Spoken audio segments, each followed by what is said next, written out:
ជាស្មងស្មើមេឃក៏មានថ្ងៃនោះចុងនោះគង់មានថ្ងៃស្លាប់តើហេតុអ្វីក៏ខំប្រឹងរួមសំនួននោះនៅតែគ្មានចម្លើយបើមិនស្នេហ៍ប្រាប់ឲ្យត្រង់មកមិនចង់ស្ដាប់ពាក្យលែងនៅត្រង់នេះក៏ចេះរងការឈឺចាប់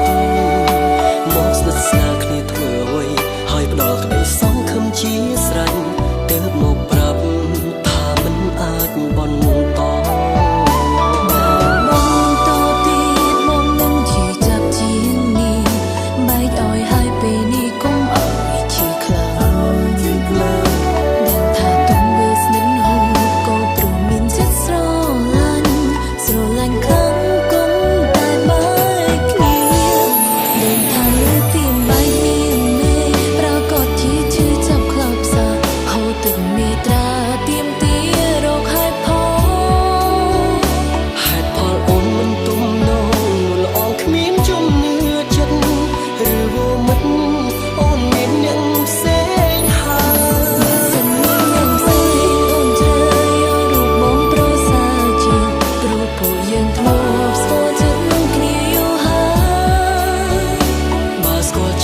ស្រាប់ហើយលេចឡើយអូននៅចង់បែកទុកទឹកភ្នែកឲ្យស្រងហូរបែបនេះគង់បែកបានទេ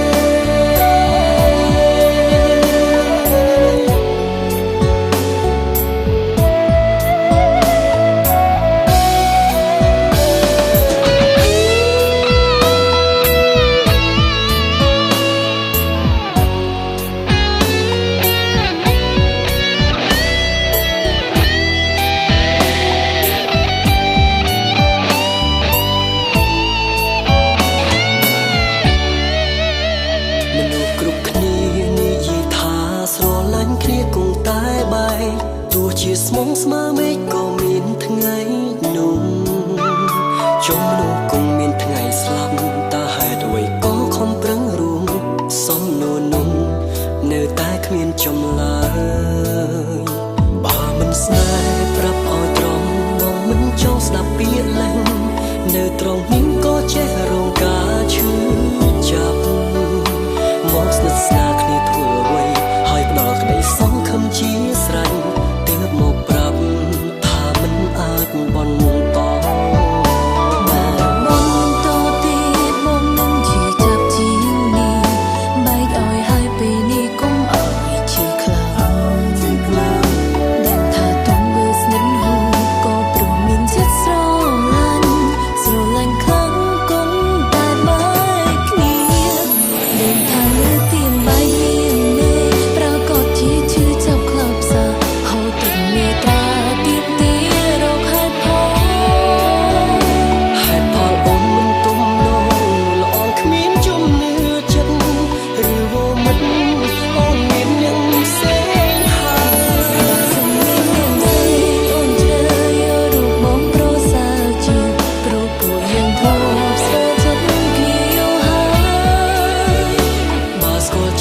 ស្រាប់ហើយលេចឡើយអូននៅចង់បែកទុកទឹកភ្នែកឲ្យស្រងហូរបែបនេះគង់បែកបានទេ